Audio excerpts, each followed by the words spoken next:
1987 में दूरदर्शन पर आने वाले रामायण को तो आपने देखा ही होगा, जिसकी क्लासिक स्टोरी और रामायण की कथा लोगों के सामने लाने का अंदाज आज भी लोगों को बहुत ही ज्यादा पसंद आता है। सिर्फ भारत में ही नहीं बल्कि विदेशों में भी इस धारावाहिक को कई अलग अलग भाषाओं में डब करके भी दिखाया गया है। इसमें काम करने वाले कलाकारों की दिल को जीत लेने वाली एक्टिंग वाकई में कमाल के थे। लेकिन क्या आपको मालूम है कि रामायण में सीता का किरदार निभाने वाली कौन है और वो आज क्या कर रही हैं? या फिर इस धारावाहिक में राम और लक्ष्मण के किरदार को निभाने वाले लोग आज किस मकाम पर हैं? आज के इस वीडियो में हम आपको हर एक चीज के बारे में बताएंगे। बस वीडियो में हमारे साथ इसी तरह बने रहें।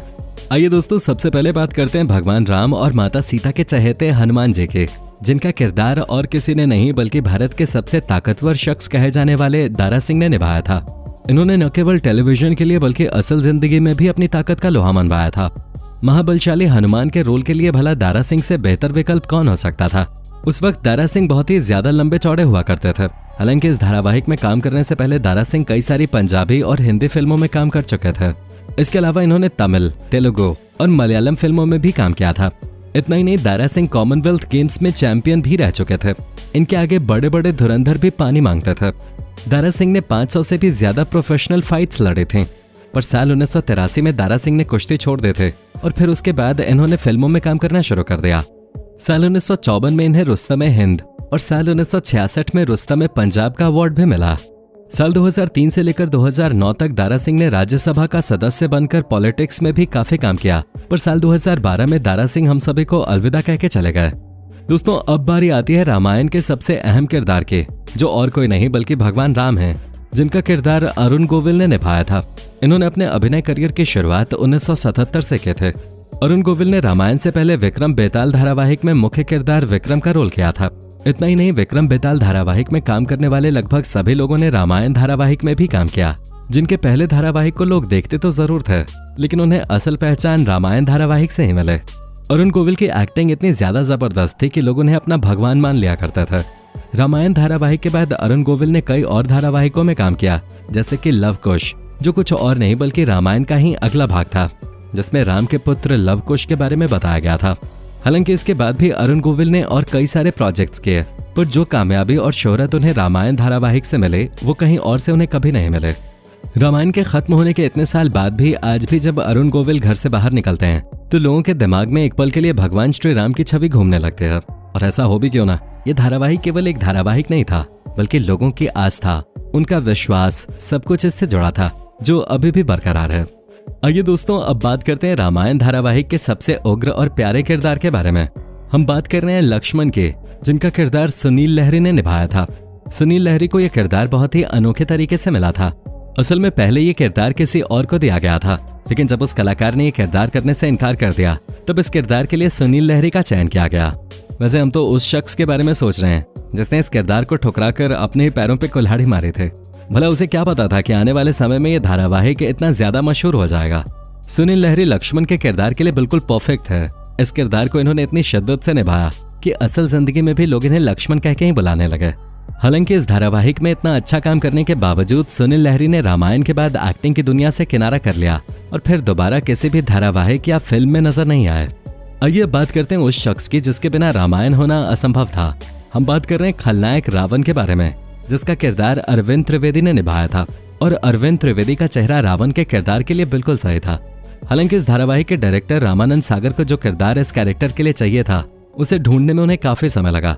वो किसी भी अरे गहरे को ये कैरेक्टर निभाने नहीं दे सकता था, लेकिन अंत में उनकी तलाश अरविंद त्रिवेदी पर खत्म हुई, क्योंकि अरविंद त्रिवेदी का चेहरा और उनकी जबरदस्त आवाज का जादू ऐसा था कि रामानंद सागर ने उन्हें तुरंत हाँ कह दिया। अरविंद त्रिवेदी ने अपनी पूरी जिंदगी में हिंदी और मराठी फिल्मों को मिलाकर तकरीबन 250 फिल्मों में काम किया, जो कि एक बहुत ही बड़ा आंकड़ा है। लेकिन इतनी सारी फिल्मों में काम करने के बावजूद उन्हें असली पहचान रामायण धारावाहिक से ही मिले, जिसके जरिए वो घर घर में मशहूर हो गए। इनके चेहरे को देखकर तो लोग इनसे नफरत करने लग गए थे और इसी को अरविंद त्रिवेदी अपनी कलाकारी की असली जीत कहते हैं। वैसे दोस्तों, किस्मत का कोई भरोसा नहीं है। आपको नहीं पता कि किस्मत कब कौन से लम्हे में आके पलट जाए। तभी तो अरविंद त्रिवेदी की तरह ही बाहुबली फिल्म में काम करने वाली रामाकृष्णा के साथ भी कुछ ऐसा ही हुआ, जिन्होंने शुरुआत से ही कई सारी हिंदी और तमिल तेलुगु फिल्मों में काम किया, लेकिन फिल्म इंडस्ट्री को इतना लंबा समय देने के बावजूद भी इन्हें कोई पहचान नहीं मिले। वो तो जब इन्होंने बाहुबली फिल्म में शिवगामी का किरदार निभाया था उसके बाद इनके चाहने वालों की लाइन लग गई। ऐसा ही अरविंद त्रिवेदी के साथ भी हुआ, जहां लोग इनके बच्चों को असल जिंदगी में रावण के बच्चे कह के बुलाने लगे और कई लोग तो इनकी पत्नी को मंदोदरी कह के भी बुलाते थे। अभिनय के अलावा अरविंद त्रिवेदी ने राजनीति में भी कदम रखा। गुजरात के साबरकांठा लोकसभा सीट से बीजेपी की टिकट लेकर इन्होंने न केवल चुनाव लड़ा बल्कि जीतकर सांसद का पद भी हासिल किया। वैसे दोस्तों, अरविंद त्रिवेदी की मृत्यु की अफवाह भी कई बार उड़ चुके हैं।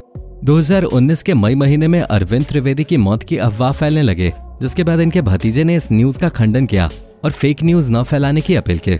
हालांकि उसके 2 साल बाद 2021 में उनका वाकई में निधन हो गया, जिसके बारे में इनके भतीजे कौस्तुभ त्रिवेदी ने खुद ही सोशल मीडिया के जरिए सबको बताया। आइए दोस्तों, अब बात करते हैं रामायण धारावाहिक में मां सीता का किरदार निभाने वाली दीपिका चिखलिया के बारे में। इस बात पर यकीन करना थोड़ा मुश्किल है, लेकिन दोस्तों, रामायण धारावाहिक में काम करने से पहले दीपिका हिंदी फिल्म इंडस्ट्री की कुछ बी ग्रेड फिल्मों में काम कर चुकी हैं, जिनमें से इनकी मुख्य फिल्में चीख और रात के अंधेरे में हैं। इसके अलावा रामायण धारावाहिक में काम करने से पहले दीपिका चिखलिया ने कई सारे धारावाहिकों में भी अपने अभिनय का जादू दिखाया था, जिसमें से सबसे मुख्य नाम है विक्रम बेताल और दादा दादी की कहानियां। रामायण में काम करने वाली दीपिका को अगर आप आज देखेंगे तो उन्हें पहचान पाना बहुत मुश्किल हो गया है, क्योंकि वो अब पूरी तरह से बदल चुकी हैं।